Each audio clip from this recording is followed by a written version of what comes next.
ജഗദീശ്വരനായിട്ടുള്ള ഭഗവാൻ ശ്രീരാമചന്ദ്ര മൂർത്തിയും അതുപോലെ തന്നെ ലക്ഷ്മി ഭഗവതിയായിട്ടുള്ള അമ്മ സീതാദേവിയും ഒരു വൃക്ഷത്തിൻ്റെ മൂലത്തിൽ, ഒരു വൃക്ഷത്തിനോട് ചേർന്ന് കിടന്നുറങ്ങുന്ന സമയത്ത് അനുജനായിട്ടുള്ള ലക്ഷ്മണനും അതുപോലെ തന്നെ കൂട്ടുകാരനായിട്ടുള്ള ഗുഹനും കാവൽ നിൽക്കുകയാണ്. അപ്പോൾ തൻ്റെ സ്വാമിയായിട്ടുള്ള സുഹൃത്തായിട്ടുള്ള ശ്രീരാമസ്വാമി അതുപോലെ തന്നെ ദേവിയും ഈ ഒരു മരച്ചുവട്ടിൽ സ്വർണ്ണതൽപ്പത്തിൽ കിടന്നുറങ്ങേണ്ട ഈ രാമൻ, സ്വർണം കൊണ്ടുള്ള കട്ടിലിൽ കിടന്നുറങ്ങേണ്ട രാമനും സീതയും ഇവിടെ ഈ ഇലകൾ കൊണ്ടുള്ള ആ ഒരു തൽപ്പത്തിലാണല്ലോ ഉറങ്ങുന്നത് എന്നൊക്കെ ഓർത്ത് അദ്ദേഹം വളരെ വിഷമിക്കുകയാണ്. അദ്ദേഹം ഈ കാര്യം ലക്ഷ്മണനോട് പറയുകയാണ്. എന്നിട്ട് പറയുകയാണ്, ഇതിൻ്റെ ഈ പ്രധാനമായിട്ടുള്ള ഇതിൻ്റെ കാരണം എന്ന് പറയുന്നത് ആ കൈകേയി അതുപോലെ തന്നെ ആ മന്ധരയുടെ മോശം മനസ്സുമാണ്. ചിത്ത മനസ്സും കൊണ്ടാണ് ഭഗവാന് ഈ ഒരു ഗതി വന്നതെന്ന് പറയുകയാണ്. അപ്പം ഇതെല്ലാം കേട്ടപ്പോഴത്തേക്കും ലക്ഷ്മണൻ പറയുകയാണ്, ഗുഹ, അങ്ങ് രാമഭദ്ര നാമം ജപിച്ചുവിടുക സന്തതം, ആ രാമൻ്റെ നാമം ജപിക്കൂ എന്ന് പറയുകയാണ്. നമുക്ക് നേരത്തെ അറിയാം, ഇതിനു മുമ്പ് ലക്ഷ്മണൻ വളരെ വികാരാധീനനായിട്ട് തൻ്റെ അച്ഛനെ പിടിച്ചു കെട്ടിയിട്ടാണെങ്കിലും ശരി, എൻ്റെ ജ്യേഷ്ഠനെ രാജാവാക്കും എന്നുള്ള പ്രതിജ്ഞ എടുത്തു. കൈകേയി മാതാവിനെ വധിക്കാനൊക്കെ ഉള്ളൊരു ശ്രമം അങ്ങനെ അദ്ദേഹം പറയുകയുണ്ടായി. അപ്പോൾ ശ്രീരാമസ്വാമി ലക്ഷ്മണനെ ഉപദേശിക്കുന്ന ഒരു രംഗമുണ്ട്, ലക്ഷ്മണ സാന്ത്വനം എന്ന് പറയുന്നത്. നമ്മൾ കഴിഞ്ഞ ദിവസം പറഞ്ഞിരുന്നു. അപ്പോൾ ആ തൻ്റെ ജ്യേഷ്ഠൻ്റെ ഉപദേശം അതുപോലെ തന്നെ ശിരസാ വഹിച്ച ആ അനുജനിലുള്ള മാറ്റമാണ് നമുക്ക് ഈ ലക്ഷ്മണ ഗുഹ സംവാദത്തിലൂടെ മനസ്സിലാകുന്നത്. അപ്പോൾ അത്രയ്ക്ക് ലക്ഷ്മണന് കാര്യങ്ങൾ പറഞ്ഞാൽ ബോധ്യപ്പെടും എന്നുള്ളത് കൊണ്ടാണ് ആ ജ്യേഷ്ഠൻ തൻ്റെ അനുജനെ വിളിച്ചിരുത്തി വളരെ വ്യക്തമായിട്ട് എല്ലാ കാര്യങ്ങളും, ജീവാത്മതത്വവും കുടുംബ ബന്ധങ്ങളുടെ മഹിമയും എല്ലാം പറഞ്ഞു കൊടുത്തത്. അത് തീർച്ചയായും ലക്ഷ്മണനിൽ ആ ഉപദേശം മാറ്റങ്ങൾ ഉണ്ടാക്കി എന്ന് നമുക്ക് ഈ ലക്ഷ്മണ ഗുഹ സംവാദത്തിലൂടെ മനസ്സിലാവും. അപ്പം അദ്ദേഹം ഗുഹനോട് പറയുകയാണ്, കസ്യ ദുഃഖസ്യ കോ ഹേതുർ ജഗത്രയേ കസ്യ സുഖസ്യ വ കോപി ഹേതു സഖേ പൂർവജന്മാർജിത കർമ്മമത്രേ ഭുവി സർവലോകർക്കും സുഖദുഃഖ കാരണം. പറയാണ്, കസ്യ ദുഃഖസ്യ കോ ഹേതുർ ജഗത്രേ, ആരാണ് ആരുടെ ദുഃഖത്തിന് കാരണം ഈ ലോകത്തിൽ? ഇനി കസ്യ സുഖസ്യ വ കോ കോപി ഹേതു സഖേ, ഇനി ഒരാളുടെ സുഖത്തിന് കാരണം മറ്റാരാണ്? അപ്പോൾ നമ്മുടെ ദുഃഖത്തിന് കാരണവും നമ്മുടെ സുഖത്തിന് കാരണവും മറ്റാരുമല്ല എന്ന് പറയുകയാണ്. പൂർവജന്മാർജിത കർമ്മമത്രേ ഭുവി സർവലോകർക്കും സുഖദുഃഖ കാരണം. ജന്മങ്ങളിൽ നമ്മൾ ചെയ്ത കർമ്മങ്ങളാണ് ഈ ഭൂമിയിൽ ഇപ്പോൾ സർവലോകർക്കും, എല്ലാ മനുഷ്യർക്കും സുഖത്തിനെയും ദുഃഖത്തിനെയൊക്കെ കാരണം പൂർവജന്മാർജിത കർമ്മങ്ങളാണ്. ഇത് നമുക്ക് വേണ്ടി പറഞ്ഞു തരികയാണ്. പല ആൾക്കാരും പറയും, ഞാൻ ധാരാളം ഭജിക്കുന്നുണ്ട്, ഈശ്വരനെ ഭജിക്കുന്നുണ്ട്, നാരായണീയം വായിക്കുന്നുണ്ട്, ഭാഗവതം വായിക്കുന്നുണ്ട്, പക്ഷേ ദുഃഖത്തിനൊരു കുറവുമില്ല എന്ന് പറയും. ആ ദുഃഖങ്ങളൊക്കെ തന്ന് തീർക്കുകയാണ് ഭഗവാൻ. ആ പാപത്തിൻ്റെയൊക്കെ ഫലം അനുഭവിച്ചു കഴിയുമ്പോൾ ആ ആത്മാവ് ശുദ്ധമാകും. അങ്ങനെ ശുദ്ധമായിരിക്കുന്ന വസ്തുവിൽ മാത്രമേ ഈശ്വരന് ഇരിക്കാൻ സാധിക്കുകയുള്ളൂ. അല്ലെങ്കിൽ ഈശ്വരനെ നമ്മളിലേക്ക് പ്രവേശിക്കണമെങ്കിൽ നമ്മുടെ ശരീരം, നമ്മുടെ ഹൃദയം ശുദ്ധമാവണം. അപ്പം അതുകൊണ്ടാണ് നമുക്ക് ദുഃഖങ്ങൾ വരുന്നത്. വീണ്ടും ലക്ഷ്മണൻ തുടരുകയാണ്, ദുഃഖസുഖങ്ങൾ ദാനം ചെയ്യുവതിനാരു ഉൾക്കാമ്പിൽ ഓർത്തു കണ്ടാലില്ല നിർണയം. അപ്പോൾ ദുഃഖസുഖങ്ങൾ ആർക്കും ദാനം ചെയ്യാനൊന്നും പറ്റില്ല. എനിക്കൊരാളെ ദുഃഖിപ്പിക്കണം, അല്ലെങ്കിൽ എനിക്കൊരാളെ സുഖം കൊടുക്കണം, അതൊന്നും ഒരാളെ കൊണ്ട് സാധ്യമല്ല. ഏകൻ മമ സുഖദാത ജഗതി മറ്റേകൻ മമ ദുഃഖദാത വിധി വൃഥ. തോന്നുന്നത് അജ്ഞാനബുദ്ധികൾക്കെപ്പോഴും തോന്നുകയില്ല ബുധന്മാർക്കതേതുമേ. പറയുകയാണ്, ലക്ഷ്മണൻ പറയുകയാണ്, ഒരാൾ എൻ്റെ സുഖം എനിക്ക് സുഖം പ്രദാനം ചെയ്യുന്നു, മറ്റേകൻ മമ ദുഃഖദാത, വേറൊരാൾ അയാളെ കൊണ്ട് എനിക്ക് ദുഃഖമാണ് എന്ന് പറയുകയാണ്. ഇങ്ങനെയൊക്കെ പറയുന്നത് അജ്ഞാന ബുദ്ധികൾ മാത്രമേ ഉള്ളൂ. ബുധന്മാരാണെങ്കിലോ, അറിവുള്ളവർ, ജ്ഞാനമുള്ളവർ എന്താണ് പറയുന്നത്? ഞാൻ അതിനിന്നു കർത്താവെന്ന് തോന്നുന്നു മാനസതാരിൽ വൃഥ അഭിമാനേനകൾ. അപ്പോൾ സുഖമാണെങ്കിലും ദുഃഖമാണെങ്കിലും ഇപ്പോൾ ഞാൻ അനുഭവിക്കുന്നത് അതിന് കർത്താവ്, അതിന് അധികാരി, സുഖമാണെങ്കിലും ദുഃഖമാണെങ്കിലും അത് എനിക്ക് അനുഭവിക്കാനുള്ളത് കൊണ്ടാണ് ഞാനിപ്പോൾ അത് അനുഭവിച്ചു കൊണ്ടിരിക്കുന്നത് എന്നേ ജ്ഞാനികൾക്ക് തോന്നുകയുള്ളൂ. അല്ലാതെ മറ്റൊരാളും നമ്മളെ സങ്കടപ്പെടുത്താനോ സന്തോഷിപ്പിക്കാനോ സാധ്യമല്ല. ഇനി സങ്കടമോ സന്തോഷമോ ജീവിതത്തിൽ വരുന്നുണ്ടെങ്കിൽ, സങ്കടങ്ങൾ വരുമ്പോൾ നമ്മൾ ചെയ്ത ഏതെങ്കിലും ഒരു കർമ്മത്തിൻ്റെ ഫലമാണ്, അതുപോലെ സന്തോഷം വരുമ്പോൾ നമ്മൾ ചെയ്ത ഏതെങ്കിലും ശുഭകർമ്മത്തിൻ്റെ ഫലമാണ് എന്ന് മാത്രം വിചാരിച്ചാൽ നമുക്ക് പിന്നെ കംപ്ലൈൻറ്റോ അങ്ങനെ പരാതികളോ ഒന്നുമില്ലാതിരിക്കും. പിന്നെ അദ്ദേഹം പറയുകയാണ്, ലോകം നിജ കർമ്മ സൂത്രബദ്ധം സഖേ. ഈ ലോകം തന്നെ കർമ്മസൂത്രം, കർമ്മമാകുന്ന ഒരു ചരടിൽ ബദ്ധമാണ്. കർമ്മമാണ് ഈ ലോകത്തിൽ നമ്മളെ ആ ഒരു അതിനൊരു ചരട് കൊണ്ടാണ് ബന്ധിപ്പിച്ചിരിക്കുന്നത് കൂട്ടുകാരാ. ഭോഗങ്ങളും നിജ കർമാനുസാരികൾ, നമുക്കുണ്ടാകുന്ന സുഖങ്ങളൊക്കെ നമ്മൾ ചെയ്യുന്ന കർമ്മങ്ങളനുസരിച്ചാണ് വരുന്നത് കൂട്ടുകാരാ. സഖേ എന്ന് പറയുകയാണ്. ഇനി ചിത്രമത്രയെ നിരൂപിച്ചാൽ സ്വകർമ്മങ്ങൾ എത്ര വിഭാവിതേ തത്ര യഥാ തഥാ. വീണ്ടും ദുഃഖം സുഖം നിജ കർമ്മവശകതമൊക്കെ എന്നുൾക്കാമ്പ് കൊണ്ടു നനച്ചതിൽ യദാഗതം തത്ര കാലാന്തരെ തത്തൽ ഭുജിച്ചത് സ്വസ്ഥനായി വാഴണം. അതായത് അത് തന്നെ പറയുകയാണ്, ദുഃഖവും സുഖവും ഒക്കെ നമ്മുടെ കർമ്മങ്ങൾ തന്നെ ആണെന്ന് ഉൾക്കാമ്പ് കൊണ്ട് നനച്ചതിൽ നമ്മുടെ മനസ്സുകൊണ്ട് തന്നെ അതെല്ലാം മനസ്സിലാക്കണം. എന്നിട്ട് പറയുകയാണ്, ഭോഗത്തിനായിക്കൊണ്ട് കാമിക്കുകയും വേണ്ട, എന്തെങ്കിലും സുഖം കിട്ടണമെന്ന് വേണമെന്ന് വിചാരിച്ചുകൊണ്ട് ഒന്നും ആഗ്രഹിക്കേണ്ട. ഇനി എന്തെങ്കിലും സുഖം, ധർമ്മത്തിനനുസൃതമുള്ള സുഖം വിധികൃതം വർജിക്കുകയും വേണ്ട. ഭോഗം വിധികൃതം, അത് ഈശ്വരനായിട്ട് കൊണ്ട് തരുന്ന സുഖങ്ങളൊന്നും നമ്മൾ വേണ്ട എന്ന് പറയണ്ട. ചില ആൾക്കാർ പറയും, എന്താ പറയുക, ആധ്യാത്മിക എന്ന് പറയുന്നത് എല്ലാം ത്യജിക്കലാണ്. ത്യജിക്കൽ തന്നെയാണ്, പക്ഷേ ഈശ്വരൻ തരുന്ന സുഖങ്ങളൊന്നും നമ്മൾ ധർമ്മത്തിന് വിരുദ്ധമായിട്ടുള്ള സുഖങ്ങൾ മാത്രം അനുഭവിക്കാതിരുന്നാൽ മതി. ധർമ്മത്തിനോടെയുള്ള സുഖങ്ങളെല്ലാം നമുക്ക് അനുഭവിക്കാം എന്നാണ് ഭഗവാൻ പറയുന്നത്. നമുക്ക് എല്ലാ ശ്ലോകങ്ങളും എടുത്തു പറയാൻ സമയമില്ലാത്തത് കൊണ്ട് പ്രധാനപ്പെട്ട ശ്ലോകങ്ങൾ മാത്രമേ പറയുന്നുള്ളൂ. പിന്നെ അദ്ദേഹം പറയുന്നത്, ലക്ഷ്മണസ്വാമി പറയുകയാണ്, വ്യർത്ഥമോർത്തോളം വിഷാദ ഹർഷാദികൾ ചിത്തേ ശുഭാശുഭ കർമ്മബലോദയം. അപ്പോൾ വിഷാദം എന്ന് പറഞ്ഞാൽ ദുഃഖവും, ഹർഷം എന്ന് പറഞ്ഞാൽ സന്തോഷമൊക്കെ മനസ്സിലുള്ള ശുഭവും അശുഭവുമായിട്ടുള്ള കർമ്മങ്ങളുടെ ഫലമായിട്ട് വരുന്നതാണ് എന്ന് പറയുകയാണ്. പിന്നെ പറയണം, മർത്യദേഹം പുണ്യപാപങ്ങളെ കൊണ്ടു നിത്യമുൽപ്പന്നം വിധിവിഹിതം സഖേ.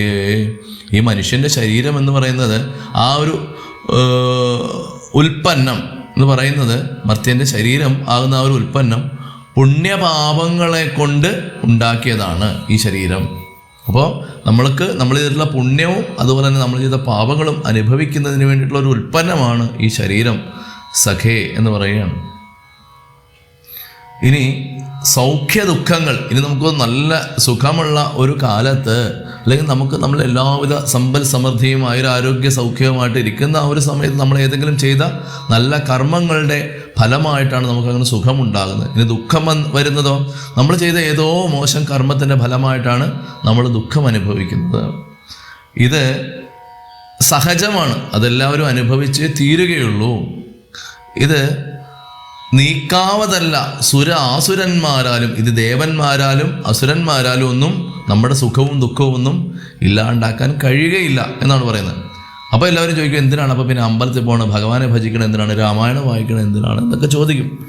അപ്പോൾ അത് നമ്മൾക്കുണ്ടാകുന്ന സുഖത്തിൽ നമ്മൾ അഹങ്കരിക്കാതിരിക്കാനും നമ്മളതിൽ മതിമറന്ന് അതിൽ മുഴുകി അധാർമികമായിട്ടുള്ള കർമ്മങ്ങൾ ചെയ്യാതിരിക്കാനും, ഇനി ദുഃഖം വരുമ്പോൾ എൻ്റെ കൂടെ ഭഗവാനുണ്ട്, എനിക്കൊരു ഊന്നുപടിയായി ഭഗവാൻ ഉണ്ട്, എൻ്റെ പാപങ്ങളെല്ലാം ഇല്ലാണ്ടാക്കുന്നതിന് വേണ്ടി, ഈശ്വരൻ എന്നെ ശുദ്ധമാക്കുന്നതിന് വേണ്ടി ചെയ്യുന്നതാണ് എനിക്കിപ്പോൾ ജീവിതത്തിൽ ദുഃഖം വന്നിരിക്കുന്നത്. ഞാൻ ഏതോ ചെയ്ത ഒരു പാപത്തിൻ്റെ ഫലമായിട്ടാണ് ഞാനിപ്പോൾ ഈ ദുഃഖം അനുഭവിക്കുന്നത് എന്നുള്ള ഒരു തുറന്ന ചിന്താഗതി, മനസ്സിന് വികാസമുണ്ടാകും. ഹൃദയം ശുദ്ധമാകുന്നതിന് ലക്ഷണമാണിതെല്ലാം. അപ്പോൾ അങ്ങനെ വരുമ്പോൾ എനിക്കൊരു ആശ്രയമായിട്ട് ജഗദാശ്രയഭൂതനായിട്ടുള്ള ശ്രീരാമചന്ദ്രസ്വാമി എൻ്റെ കൂടെയുണ്ട്. ആ ഭഗവാൻ എന്നെ നിലയില്ലാ കയത്തിലേക്ക് തള്ളിവിടുകയില്ല. മൂക്കോളമൊക്കെ മുക്കും, പക്ഷേ മൂക്കിൽ അവിടെ മുങ്ങിക്കഴിഞ്ഞാൽ ഭഗവാൻ എന്നെ പിടിച്ചു കയറ്റും. അങ്ങനെ ഒരു പോസിറ്റീവായിട്ടുള്ള ഒരു ആത്മവിശ്വാസം ഭക്തന്മാർക്കുണ്ടാവും. അവരൊരിക്കലും ദുഃഖങ്ങളിൽ നിന്ന് രക്ഷപ്പെടാനായിട്ട് ആത്മഹത്യയെ ശരണമായി പ്രാപിക്കുകയില്ല. പക്ഷേ ഈശ്വരവിശ്വാസമില്ലാത്ത ആൾക്കാരാണ് ദുഃഖം വരുമ്പോൾ അത് എന്തുകൊണ്ടാണെന്ന് ചിന്തിക്കാതെ ആത്മഹത്യയിലേക്ക് അഭയം തേടാനായിട്ട് പോകുന്നത്. ഒരു ഭക്തന്മാരും ഒരിക്കലും ആത്മഹത്യ, ജീവിതത്തിൽ എത്ര പ്രതികൂലമായിട്ടുള്ള സാഹചര്യം ഉണ്ടെങ്കിലും, കാരണം അവന് ഭഗവാനുണ്ട്, ഊന്നുവടിയായിട്ട് അവനെ രക്ഷിക്കും എന്ന് ആ ഭക്തന് കൃത്യമായിട്ട് ഒരു അറിവുണ്ട്. അതിനു വേണ്ടിയിട്ടാണ് നമ്മൾ ഈശ്വര ഭക്തി ചെയ്യുന്നത്, ഈശ്വര സേവകൾ ചെയ്യുന്നത്. ഇനി ലക്ഷ്മണസ്വാമി തുടരുകയാണ്. ലോകേ സുഖാനന്തരം ദുഃഖമായി വരും, ആകുലമില്ല ദുഃഖാനന്തരം സുഖം. ഈ ലോകത്തിൽ സുഖത്തിൻ്റെ അവസാനം എന്താണ്? ഒരു ദുഃഖമായിരിക്കും. ഇനി ദുഃഖത്തിൻ്റെ അവസാനമാണെങ്കിൽ അതൊരു സുഖമായിരിക്കും എന്ന് പറയാണ്. നൂനം ദിനരാത്രി പോലെ ഗതാഗതം മാനസേ ചിന്തിക്കിലെത്രയുമല്ലടോ. ഇത് രാത്രിയും പകലും പോലെ സുഖവും ദുഃഖവും ഇങ്ങനെ വന്നുകൊണ്ടേയിരിക്കും എന്ന് പറയുകയാണ്. ദുഃഖമധ്യേ സുഖമായും വരും, പിന്നെ ദുഃഖം സുഖമധ്യ സംസ്ഥയായും വരും. ഇത് തന്നെയാണ് പറയുന്നത്. ദുഃഖത്തിൻ്റെ മധ്യത്തിൽ സുഖമുണ്ടാകും, പിന്നെ എന്താണ്, സുഖത്തിൻ്റെ മധ്യത്തിൽ ആ ദുഃഖവും ഉണ്ടാവും. രണ്ടും അന്യോന്യ സംയുക്തമായ ഏവനും ഉണ്ടു ജലപങ്കമെന്ന പോലെ സഖേ. രണ്ടും അന്യോന്യം ആ സംയുക്തമായിട്ട് ഒരുമിച്ച് കൂടി തന്നെയാണ് ഇരിക്കുന്നത്. അതുകൊണ്ട് ധൈര്യപൂർവം വിദ്വജ്ജനം, അറിയുന്ന ജനങ്ങൾ ഹൃദയത്തിൽ ശോകഹർഷങ്ങൾ കൂടാതെ വസിക്കുന്നു. ശോകവുമില്ല, അവർക്ക് സന്തോഷവുമില്ല. അവർ ഒരു എന്താ പറയുക, ഒരു പ്രസന്നമായിട്ടുള്ള ഒരു അന്തരീക്ഷത്തിലൂടെ ആയിരിക്കും ഈ വിദ്വജ്ജനം, അറിയുന്ന ജനങ്ങൾ കടന്നു പോകുന്നത്. ഇനി ഇഷ്ടമുള്ളത് തന്നെ വരുമ്പോഴും ഇഷ്ടമില്ലാത്തത് തന്നെ വരുമ്പോഴും തുഷ്ടാത്മന മരുവുന്നു ബുധജനം. ദൃഷ്ടമെല്ലാം മഹാമായേതി ഭാവനാൽ പറയാണ്. എനിക്കിഷ്ടമുള്ളതൊക്കെ വരുമ്പോഴും എനിക്കിഷ്ടമില്ലാത്തത് തന്നെ ജീവിതത്തിൽ വരുമ്പോഴും തുഷ്ടാത്മന സന്തോഷത്തോടു കൂടി അത് സ്വീകരിക്കുന്നു ബുധജനം, അറിയുന്ന ജനങ്ങൾ. ദൃഷ്ടമെല്ലാം മഹാമായേതി ഭാവന. ഇതെല്ലാം ഈ മഹാമായ, ഇതൊക്കെ ഒരു മായയുടെ ഫലമായിട്ടാണ് എനിക്ക് സുഖമുണ്ടാകുന്നു ദുഃഖമുണ്ടാകുന്നു എന്നൊക്കെ തോന്നുന്നത്. ഇതെല്ലാം ആ മായയാൽ ഞാൻ ബാധിക്കപ്പെട്ടവനാണ് എന്ന് മനസ്സിലാകും. ആർക്ക്? ബുധന്മാർക്ക്. ബുധന്മാർക്കെന്ന് പറഞ്ഞാൽ അറിവുള്ളവർക്ക്. അങ്ങനെ യുദ്ധം ഗുഹനും സുമിത്രാത്മജനുമായ വൃത്താന്തഭേദം പറഞ്ഞ് നിൽക്കുന്നവർ. അപ്പോൾ അങ്ങനെ ആ കാര്യങ്ങളെല്ലാം പറഞ്ഞ് ഇങ്ങനെ നിൽക്കുമ്പോഴാണ് നിൽക്കുന്ന ആ ഒരു സമയം മിത്രൻ ഉദിച്ചു, അതായത് ആദിത്യദേവൻ ഉദിച്ചു. രാഘവൻ നിത്യകർമ്മങ്ങളും ചെയ്തരുളുന്നു. ഭഗവാൻ എഴുന്നേറ്റു, ആ നിത്യകർമ്മങ്ങളൊക്കെ അനുഷ്ഠിച്ചു, സന്ധ്യാവന്ദനങ്ങളൊക്കെ അനുഷ്ഠിച്ചു. എന്നിട്ട് ഗുഹനോട് പറയുകയാണ്, ഗുഹ തോണി വരുത്തു എന്ന് പറഞ്ഞു. അങ്ങനെ അദ്ദേഹത്തിന് ആജ്ഞ കിട്ടിയതും ഗുഹൻ തോണിയുമായിട്ട് വരികയാണ്. ജനകാത്മജയും അതുപോലെ തന്നെ സൗമിത്രിയും ലക്ഷ്മണനും എല്ലാവരും ഒരുമിച്ച് ഇതിൻ്റെ അകത്തേക്ക് കയറുകയാണ്. തോണി തുഴയുന്നത് മടിയൻ തന്നെ മാനവവീര മമ പ്രാണവല്ലഭ. ഗുഹൻ പറയുകയാണ്, ഭഗവാനെ, എനിക്ക് ആഗ്രഹമുണ്ട്, അങ്ങിരിക്കുന്ന ഈ തോണി ഞാൻ തന്നെ തുഴയണം എന്നെനിക്കൊരാഗ്രഹമുണ്ട്. അതുകൊണ്ട് ഈ ഗുഹൻ കാട്ടാളന്മാരുടെ രാജാവായിട്ടുള്ള ഈ ഗുഹൻ തന്നെയാണ് അങ്ങയെ, ഈ രാജാവായിട്ടുള്ള ഞാൻ തന്നെയാണ് അങ്ങയെ തോണി കടത്താനായിട്ട് വരുന്നത്. അങ്ങനെ ആ ശൃംഗിവേരൻ്റെ ആ വാക്കുകളൊക്കെ കേട്ടപ്പോൾ ഭഗവാന് സന്തോഷമായി. അങ്ങനെ സീതയുടെ കയ്യിൽ പിടിച്ച് ഭഗവാൻ സീതയെ വള്ളത്തിൽ അകത്തേക്ക് കയറ്റി. പുറകെ ഭഗവാനും അതിനു പുറകെ ലക്ഷ്മണസ്വാമി ആയുധങ്ങളെല്ലാം എടുത്ത് ആ വള്ളത്തിനകത്തേക്ക് കയറി, വഞ്ചിയുടെ അകത്തേക്ക് കയറി, തോണിയുടെ അകത്തേക്ക് കയറി. മംഗലാഭാംഗിയാം ജാനകി ദേവിയും ഗംഗയെ പ്രാർത്ഥിച്ചു നന്നായി വണങ്ങിനാൾ. അപ്പോൾ ആ മംഗലയായിട്ടുള്ള സ്ത്രീയായിട്ടുള്ള ആ ജാനകി ദേവി, സീതാദേവി ഗംഗാദേവിയെ പ്രാർത്ഥിക്കുകയാണ്. ഗംഗേ ഭഗവതി ദേവേ നമോസ്തുതേ, സംഗേന ശംഭുതൻ മൗലിയിൽ വാഴുന്ന സുന്ദരി ഹൈമവതി നമസ്തേ നമോ മന്ദാകിനി ദേവി ഗംഗേ നമോസ്തുതേ. ഞങ്ങൾ വനവാസവും കഴിഞ്ഞാതരാൽ ഇന്നു വന്നാൽ ബലി പൂജകൾ നൽകുവാൻ രക്ഷിച്ചുകൊള്ളുക നീ ആപത്തുകൂടാതെ ദക്ഷാരി വല്ലഭേ ഗംഗേ നമോസ്തുതേ. ആ ഗംഗാദേവിയോടുള്ള പ്രാർത്ഥനയാണ്. അല്ലയോ ഗംഗാദേവി, ഭഗവതി ദേവി, അങ്ങേക്ക് നമസ്കാരം. ശംഭുതൻ മൗലിയിൽ വാഴുന്ന ആ ലോകപിതാവായിട്ടുള്ള ആ ശങ്കരൻ്റെ മൗലിയിൽ, അത് അവിടുന്നല്ലേ വാഴുന്നത്. സുന്ദരി ഹൈമവതി നമസ്തേ. മന്ദാകിനി ദേവി, ഗംഗയുടെ മറ്റൊരു പേരാണ് മന്ദാകിനി. ഗംഗേ നമോസ്തുതേ. ഇത് പറയാണ്, ഞങ്ങൾ വനവാസത്തിലെ ഘോരമായിട്ടുള്ള ആ ഉഗ്രമായിട്ടുള്ള വനത്തിലേക്ക് പോവുകയാണ്. അതുകൊണ്ട് അമ്മേ ഞങ്ങളെ രക്ഷിക്കണം. ഗംഗാദേവിയുള്ള പ്രാർത്ഥന, അമ്മ ഞങ്ങളെ രക്ഷിക്കണം. അങ്ങനെ രക്ഷിച്ചു കഴിഞ്ഞാൽ ബലിപൂജകൾ നൽകുവാൻ ഞങ്ങൾ ആ അമ്മയ്ക്ക് ബലിയും പൂജകളും എല്ലാം നൽകാം. ഞങ്ങൾക്ക് ഒരാപത്തും വരാതെ അമ്മ ഞങ്ങളെ രക്ഷിക്കണമേ. ഇതെല്ലാം വനവാസത്തിന് ശേഷം തിരികെ വരുമ്പോൾ സീത ആ ഗംഗാദേവിക്ക് എല്ലാ വഴിപാടുകളും ചെയ്യുന്നുണ്ട്. തോണിയിൽ നിന്നു താഴെ തിറങ്ങി ഗുഹൻ താഴുതൊഴുതപേക്ഷിച്ചാൻ മനോഗതം. തോണിയിൽ നിന്ന് താഴത്തിറങ്ങിയിട്ട് ഗുഹൻ പറയുകയാണ്, തൊഴുതുകൊണ്ട് പറയുകയാണ്, ഭഗവാനെ അടിയനെയും കൂടി അവിടുത്തെ കൂടെ കൂട്ടണേ ഭഗവാനെ. അടിയനെ എനിക്ക് അങ്ങേ കാണാതിരിക്കാൻ പറ്റുന്നില്ല, അതുകൊണ്ടാണ് എന്നൊക്കെ പറഞ്ഞു. അല്ലെങ്കിൽ ഞാൻ എൻ്റെ പ്രാണനെ തന്നെ ത്യജിക്കും ഭഗവാനെ. ഏണാംഗബിംബാനന, ഏണാംഗം എന്ന് പറഞ്ഞാൽ ചന്ദ്രൻ്റെ മുഖത്തിന് സമാനമായിട്ടുള്ള സൗന്ദര്യമുള്ള ജഗതീപത, ഈ ജഗത്തിൻ്റെ മുഴുവൻ പതിയായിട്ടുള്ള എൻ്റെ ശ്രീരാമചന്ദ്ര മഹാപ്രഭു എന്നാണ് വിളിക്കുന്നത്. അങ്ങനെ ഭഗവാൻ അത് കേട്ടപ്പോൾ സന്തോഷം കൊണ്ട് ഭഗവാൻ പറയാണ്, സത്യം ഞാൻ തിരികെ വരും. 14 സംവത്സരം വിപിനത്തിൽ വസിച്ചു വരുവൻ വിരവിൽ ഞാൻ 14 സംവത്സരം കഴിയുമ്പോൾ ഞാൻ വരും എൻ്റെ പ്രിയപ്പെട്ട കൂട്ടുകാരാ. അതുകൊണ്ട് നീ ഞാൻ പറയുന്നത് അനുസരിക്കണം. നിൻ്റെ ഉള്ളിലുള്ള വിഷാദം, ആ ദുഃഖമൊക്കെ ഒഴിഞ്ഞ് വാണിയിടു, നീ നന്നായിട്ട് ജീവിക്കുക. എങ്ങനെ? എന്നിട്ട് പറയുകയാണ്, സത്യവിരോധം വരാ രാമഭാഷിതം. രാമൻ ഒരു വാക്കേ ഉള്ളൂ കൂട്ടുകാരാ. അതുകൊണ്ട് രാമൻ്റെ വാക്ക് വെറും വാക്കാകില്ല ഗുഹ. അതുകൊണ്ട് നീ ഇവിടെ കാത്തിരിക്കൂ, ഞാൻ തിരികെ വരും. 14 വത്സരം കഴിയുമ്പോൾ ഞാൻ തിരികെ വരും എന്ന് പറയുകയാണ്. അങ്ങനെ ഇങ്ങനെ ഓരോന്നും ഒക്കെ സംസാരിച്ച് ഭഗവാൻ ആ വേടനായിട്ടുള്ള കാട്ടാളനായിട്ടുള്ള ആ ഗുഹനെ ഗാഠമായിട്ട് ആശ്ലേഷിക്കുകയാണ്. എന്നിട്ട് ആ ഗുഹനെ യാത്രയാക്കി. അതിനുശേഷം മന്ദം തോണി മേലെ ഗുഹൻ വീണ്ടും മന്ദിരം ബുക്ക് ചിന്തിച്ചു മരുവിന. അങ്ങനെ അദ്ദേഹം അവരെ ഗംഗ കടത്തി അപ്പുറത്തേക്ക് വിട്ടു, മറുകരയിൽ എത്തിച്ചു. അദ്ദേഹം തിരികെ പോന്നു. തുടർന്ന് ഭരദ്വാജ ആശ്രമ പ്രവേശമാണ്. അങ്ങനെ ആ ഒരു മാർത്താണ്ഡദേവൻ മാർത്താണ്ഡൻ എന്ന് പറഞ്ഞാൽ സൂര്യനാണ്. ആ സൂര്യദേവൻ ഉദിച്ച ആ ഒരു സമയത്ത് അവർ എഴുന്നേറ്റ് നിത്യകർമ്മങ്ങളൊക്കെ അനുഷ്ഠിച്ചു.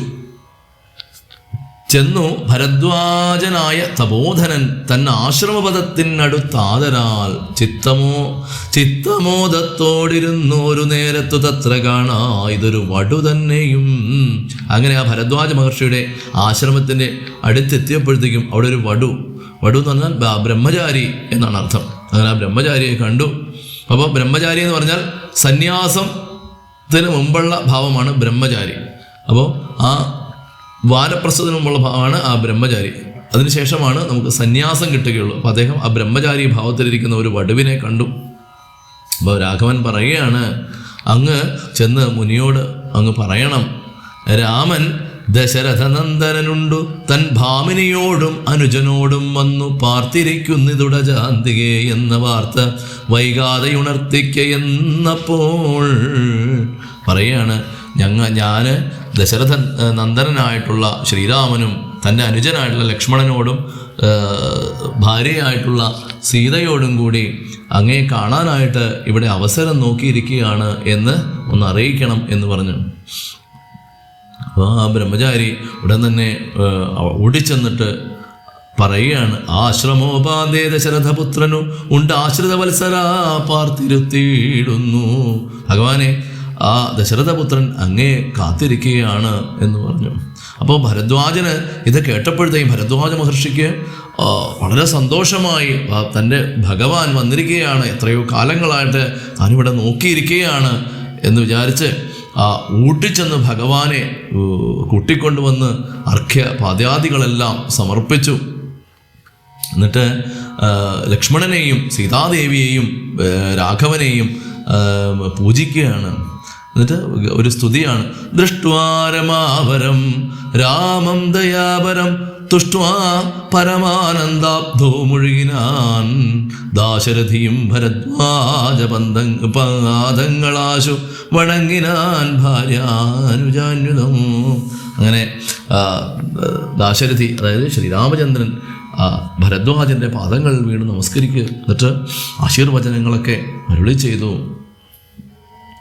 അപ്പോൾ അദ്ദേഹം പറയുകയാണ്, ഭരദ്വാജ മഹർഷി പറയാണ്, പാദരജസ പവിത്രയാക്കിയിടു നീ വേദാത്മക മമ പർണശാലാമിമാം.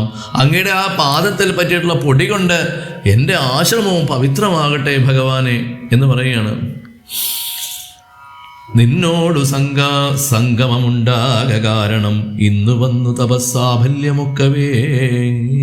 ഭഗവാനെ, നിന്നെ കണ്ടത് കൊണ്ട്, ഈ സത്സംഗം എനിക്ക് ഉണ്ടായത് കൊണ്ട് ഇന്നാണ് എൻ്റെ തപസ്സിനൊക്കെ ഫലമുണ്ടായത്. ശ്രീരാമചന്ദ്ര ഭഗവാനെ, ഞാൻ ഇത്രയും കാലത്ത് എൻ്റെ തപസ്സിൻ്റെ ഫലമാണ് അങ്ങേ എനിക്ക് കാണാനായിട്ട് സാധിച്ചത് ഭഗവാനെ. യാദം മയാദവോദന്തം രഘുപതേ ഭൂതകം ഭൂതമാഗാമികം വ കരുണാനിധേ. ഞാൻ അറിഞ്ഞേൻ പരമാത്മാ ഭവാൻ. ഞാൻ അറിഞ്ഞു ഭഗവാൻ പരമാത്മാവാണ്. കാര്യം മാനുഷനായതുമായ ഭൂതലേ.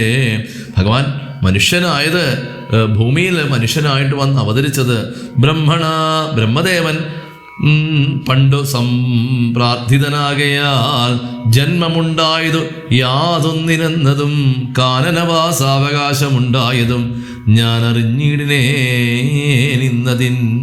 നിന്നടോ. ഭഗവാനെ, പണ്ട് ബ്രഹ്മദേവൻ പാലാഴിയിൽ വന്ന് പ്രാർത്ഥിച്ചത് കൊണ്ടാണ് അങ്ങ് ഇവിടെ മനുഷ്യനായിട്ട് ജനിച്ചതെന്ന് ഞാൻ അറിയുന്നു ഭഗവാനെ. കാനനവാസത്തിന് അവകാശമുണ്ടായത്, അങ്ങ് ഇപ്പോൾ കാട്ടിൽ വന്നിരിക്കുന്നത് ഞങ്ങളെപ്പോലെയുള്ള ആ സന്യാസിമാരെ, ഋഷിമാരെ അങ്ങ് രക്ഷിക്കാൻ വേണ്ടിയിട്ടാണ് അങ്ങ് ഈ ആയുധങ്ങളും ധരിച്ച് ഈ കാട്ടിലേക്ക് വന്നിരിക്കുന്നത് എന്ന് ഞാൻ മനസ്സിലാക്കുന്നു ഭഗവാനെ. ശ്രീപതി രാഘവൻ വന്ദിച്ചു സാദരം. ഭഗവാൻ വന്ദിക്കുകയാണ്. താപസശ്രേഷ്ഠനോടേവമരുൾ ചെയ്തു. എന്നിട്ട് താപസ ശ്രേഷ്ഠനായിട്ടുള്ള ഭരദ്വാജ മഹർഷിയുടെ അരുൾ ചെയ്യുകയാണ്, ക്ഷത്രബന്ധുക്കളായുള്ളോരു ഞങ്ങളെ ചിത്തമോദത്തോടനുഗ്രഹിക്കണമേ. ക്ഷത്രിയ ബന്ധുവായിട്ടുള്ള ക്ഷത്രിയന്മാരായിട്ടുള്ള ഞങ്ങളെ അങ്ങ് മനസ്സ് തുറന്ന് അങ്ങ് ഞങ്ങളെ അനുഗ്രഹിക്കണം.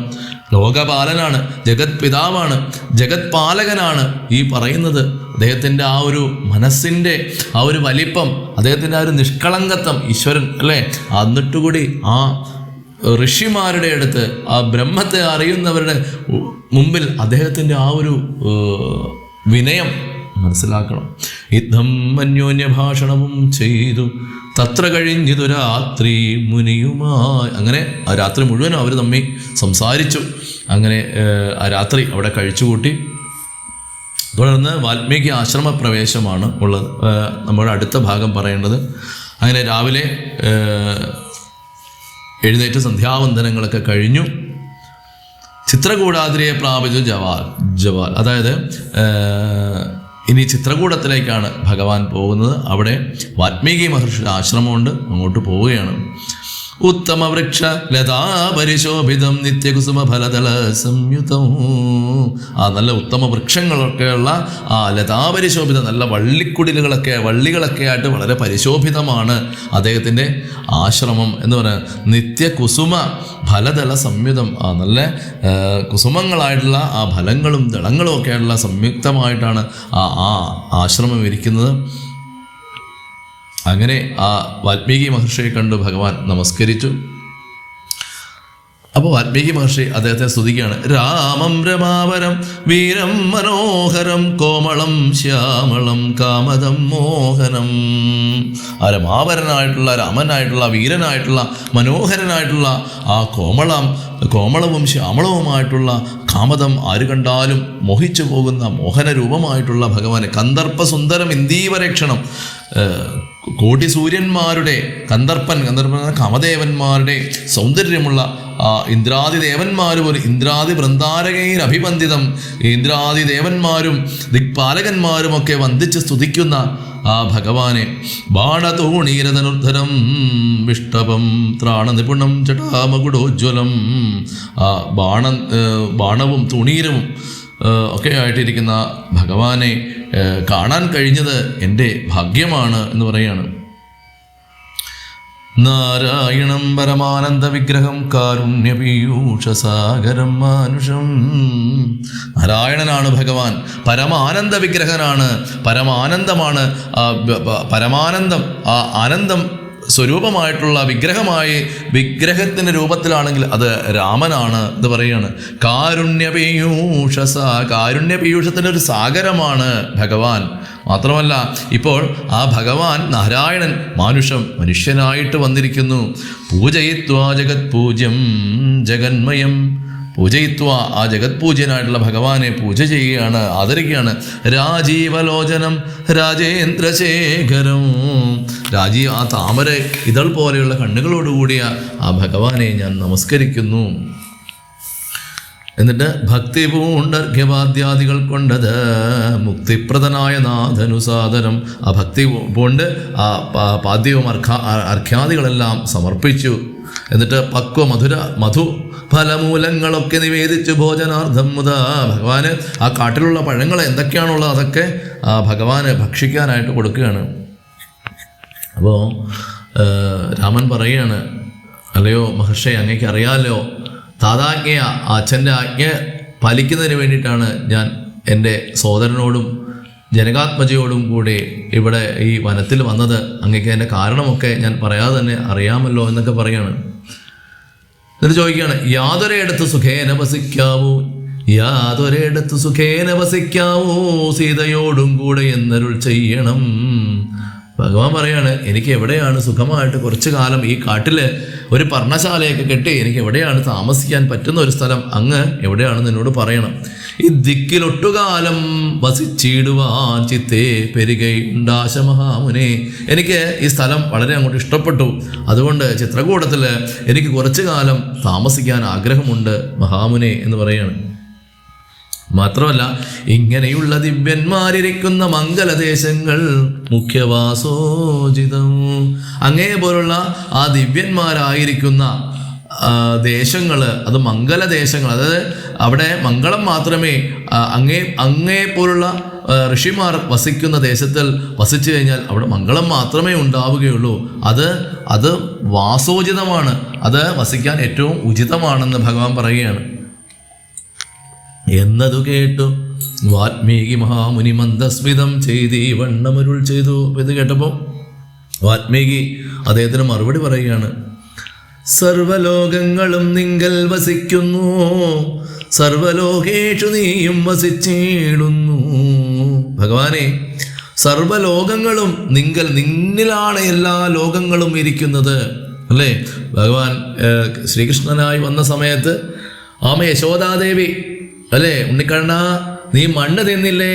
എന്തെങ്കിലും ഇല്ലമ്മ ഞാൻ തിന്നില്ല. എന്നാൽ നിന്റെ വായെന്ന് വിളിച്ചാൽ ഞാൻ നോക്കട്ടെ, വായെന്ന് തുറന്നേ എന്ന് പറഞ്ഞു. അപ്പോൾ വാ തുറന്നപ്പോഴത്തേക്ക് എന്താണ്, 14 ലോകങ്ങളും ഭഗവാന്റെ വായുടെ ഉള്ളിലുണ്ട് അല്ലേ? ഈ പറയുന്ന യശോദാദേവിയും ഈ ഉണ്ണിക്കണ്ണനും ആ വായുടെ ഉള്ളിൽ കാണാം അല്ലേ? അതാണ് പറയുന്നത് ഇവിടെ വാൽമീകി പറയുന്നത്. എന്താണ്? സർവ്വലോകങ്ങളും നിങ്കൽ വസിക്കുന്നു. നിന്നിലാണ് ഭഗവാനെ എല്ലാ ലോകങ്ങളും വസിക്കുന്നത്. സർവ്വലോകേഷു നീയും വസിക്കുന്നു. അതുപോലെ തന്നെ എല്ലാ ലോകങ്ങളിലും നീയും വസിക്കുന്നുണ്ട്.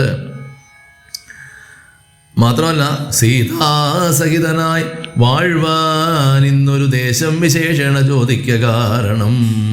നീ പ്രത്യേകിച്ച് സീതയുമായിട്ട് വാഴുവാനായിട്ടൊരു ദേശം പ്രത്യേകിച്ച് ചോദിച്ചത് കാരണം സൗഖ്യേന ദേവസിപ്പാനുള്ള മന്ദിരം വാക്യാവിശേഷണ ചൊല്ലുന്നതുണ്ടു ഞാൻ. നിനക്ക് രാമ അങ്ങേക്ക് ഏറ്റവും വിശേഷപ്പെട്ട സ്ഥലങ്ങൾ ഞാൻ പറഞ്ഞു തരാം എന്ന് പറയണം. സന്തുഷ്ടരായി സമസൃഷ്ടികളായി ബഹുജന്തുക്കളിൽ ദ്വേഷഹീനമതികളായി.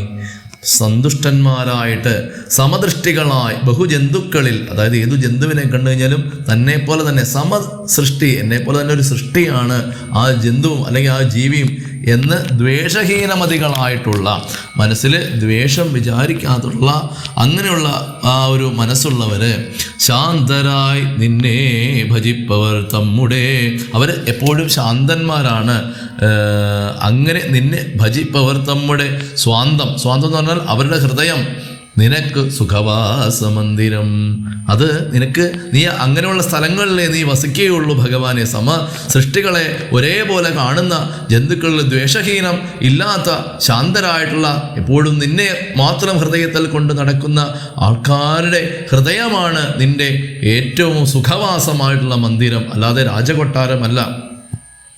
നിത്യധർമ്മ അധർമ്മമെല്ലാം ഉപേക്ഷിച്ചു ഭക്തിയാ ഭവാനെ ഭജിക്കുന്നവരുടെ ചിത്തസരോജം ഭവാനിരുന്നീടുവാൻ ഇന്നുത്തമമായി വിളങ്ങിയിടുന്ന മന്ദിരം. തീർന്നില്ല. നിത്യ ധർമാധർമ്മങ്ങളല്ല, ധർമ്മമാണല്ലോ അധർമ്മമാണല്ലോ, ഇതെല്ലാം ഉപേക്ഷിച്ചിട്ട് ഭക്തിയ എപ്പോഴും ഭക്തി ചെയ്ത് ഭവാനെ ഭജിക്കുന്നവരുടെ ചിത്തസരോജം, എപ്പോഴും ആ ഭഗവാനെ തന്നെ ഭജിക്കുന്നവരുടെ ചിത്തസരോജം, അവരുടെ ചിത്തമാകുന്ന ആ ഒരു താമര, മനസ്സാകുന്ന ഒരു താമര ഭവാനിരുന്നിടുവാൻ ഉത്തമമായി വിളങ്ങിയിടുന്ന മന്ദിരം. അങ്ങനെയുള്ള മന്ദിരത്തിലാണ് ഭഗവാൻ ഇരുന്നിടുന്നത്. നിത്യവും നിന്നെ ശരണമായി പ്രാപിച്ചു നിർദ്വന്ദ്വരായി നിസ്പൃഹരായി നിരീഹരായി ത്വന്മന്ത്രജപാകാരരാകരായുള്ള മാനുഷർ തന്മനപ്പങ്കജം തേ സുഖമന്ദിരം. പറയാണ് എപ്പോഴും നിന്നെ ശരണം പ്രാപിക്കുന്നവരുടെ നിർദ്വന്ദ്വരായി, അവർക്ക് അങ്ങനെ എന്താ പറയുക, ഒരു ദ്വൈതബുദ്ധി ഇല്ലാത്തവരുടെ, നിസ്പൃഹരായി നിരീഹരായി, പിന്നെയോ ത്വന്മന്ത്രജപാകാരരായുള്ള, നിന്റെ മന്ത്രം എപ്പോഴും ജപിച്ചുകൊണ്ടിരിക്കുന്ന മാനുഷർ, അങ്ങനെയുള്ള മനുഷ്യർ അവരുടെ മനസ്സ് തൻ മനപ്പങ്കജം, അവരുടെ മനസ്സാകുന്ന താമര തേ അങ്ങയുടെ സുഖവാസമന്ദിരം, അങ്ങയുടെ സുഖമന്ദിരമാണ്. ഇനിയോ ശാന്തന്മാരായി നിരഹങ്കാരികളുമായി ശാന്തരാഗദ്വേഷമാനസന്മാരുമായി ലോഷ്ടാശ്മകാഞ്ചന തുല്യമതികളാം ശ്രേഷ്ഠമതികൾ മനസ്തവ മന്ദിരമോ. ശാന്തന്മാര് അല്ലേ, അതുപോലെ തന്നെ നിരഹങ്കാരികൾ, അഹങ്കാരമില്ലാത്തവര്, ശാന്തന്മാര്, പിന്നെയോ ശാന്ത രാഗ ദ്വേഷ മാനസന്മാരുമായി.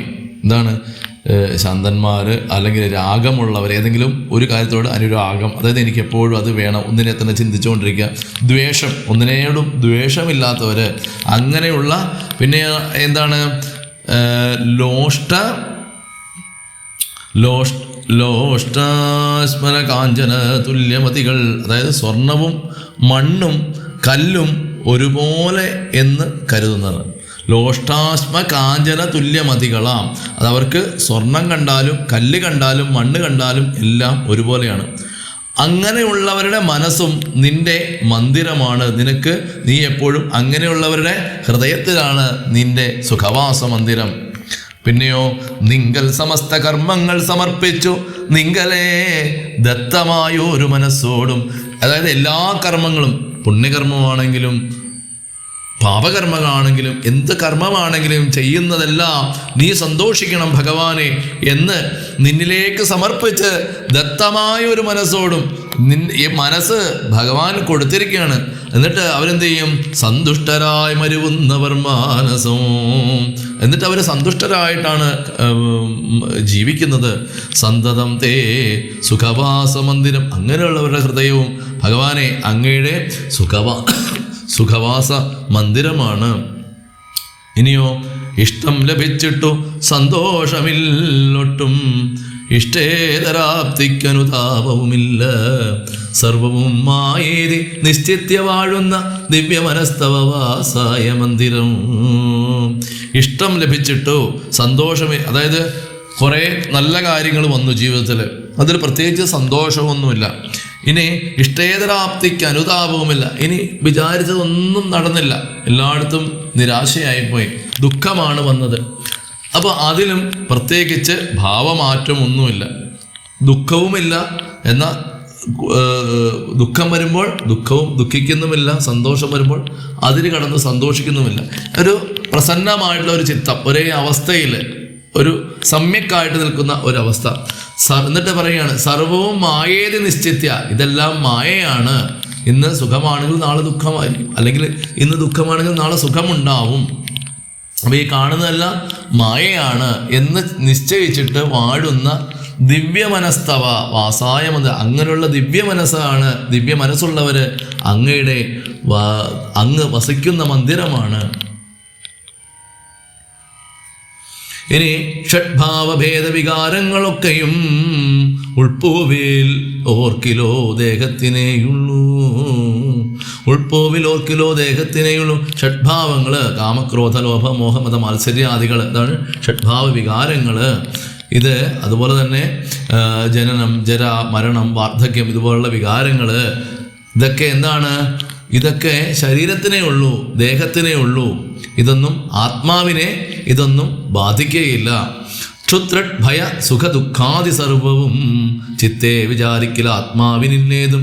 ഇനി വിക്ഷുത്ത വിശപ്പ് ദാഹം ഭയം ദുഃഖം സുഖം ഇതും സർവവും ചിത്തേ വിചാരിക്കിൽ ആത്മാവിനില്ലേതും. ആത്മാവിനെ സംബന്ധിച്ച് ഷഡ്ഭാവ വികാരങ്ങളില്ല, പിന്നെയോ വിശപ്പില്ല, ദാഹമില്ല, ഭയമില്ല, സുഖമില്ല, ദുഃഖമില്ല. ഇതെല്ലാം എന്തിനു മാത്രമേ ഉള്ളൂ? ശരീരത്തിന് മാത്രമേ ഉള്ളൂ. പക്ഷേ പരമാത്മാവാകുന്നതിൻ്റെ ഒരു അംശമായിട്ടുള്ള ആത്മാവിന്, നമ്മുടെ ഉള്ളിലിരിക്കുന്ന ആ പരമാത്മാവിന് ഇതൊന്നും ബാധിക്കുന്നില്ല. യുദ്ധം ഉറച്ചു ഭജിക്കുന്നവരുടെ ചിത്തം ഇതൊക്കെ മനസ്സിലാക്കി അങ്ങേ ഭജിക്കുന്നവരുടെ ആ ഒരു മനസ്സ് തവ സുഖവാസായ മന്ദിരം, ഇതും അങ്ങയുടെ സുഖവാസ മന്ദിരമാണ്. യാതൊരുത്തൻ ഭവന്തം പരം ചിദഗ്നം വേദസ്വരൂപമനന്തമേകം സദാം വേദാന്തവേദ്യമാദ്യം ജഗത് കാരണം നാദാന്തരൂപം പരബ്രഹ്മമച്യുതം. വേദസ്വരൂപനാണ്, വേദസ്വരൂപമാണെന്ന് മാത്രമല്ല അനന്തനാണ്, അനന്തമാണ് ഭഗവാൻ. അതുപോലെ തന്നെയോ ഏകമാണ്, അത് രണ്ടില്ല ഒന്നാണ്. പരമാത്മാവ് രണ്ടില്ല ഒന്നാണ്. പിന്നെയോ സതാം, എപ്പോഴും സത്ത് മാത്രമാണ്, സത്യം മാത്രമായിട്ടുള്ളതാണ് ഭഗവാൻ. ഇനിയോ വേദാന്തവേദ്യമാദ്യം, വേദാന്ത വേദ്യം അതായത് വേദാന്തത്തെ കൊണ്ട് അറിയുന്നത് അത് ഭഗവാനാണ്. ആദ്യം അതായത് ആദ്യം ഈ പ്രപഞ്ച കാരണം തന്നെ ആ ഭഗവാനാണ്. ജഗത് കാരണം, ഈ ജഗത്തിൻ്റെ കാരണവും ഭഗവാനാണ്. പിന്നെയോ പരബ്രഹ്മം, പരബ്രഹ്മമാണ് ഭഗവാൻ. ആര്? ഈ രാമൻ, ശ്രീരാമചന്ദ്ര മഹാപ്രഭുവിനോടാണ് പറയുന്നത്. അച്യുതം, ഒരിക്കലും ച്യുതിയില്ലാത്തത് ഈ ഭഗവാനാണ്, ഈ രാമനാണ്. സർവഗുഹാശയസ്ഥം, സർവഗുഹാശയസ്ഥം എന്ന് പറഞ്ഞാൽ എല്ലാവരുടെയും ഹൃദയ ഗുഹയിൽ ഞാൻ എന്ന് രൂപത്തിൽ ഇവിടെ ഇരിക്കുന്നത് ആ ഭഗവാനാണ്. സർവ ഹൃദയ ഗുഹകളുടെ ഉള്ളിലും ജീവാത്മാവായിരിക്കുന്നതും ഈ ഭഗവാനാണ്. സമസ്ത ആധാരം, സമസ്ത ജീവജാലങ്ങൾക്കും ആധാരം എന്ന് പറയുന്നത് ആ ഭഗവാനാണ്. സർവഗതം, എല്ലാ ചലിക്കുന്ന വസ്തുക്കളിലും ഭഗവാനാണ്.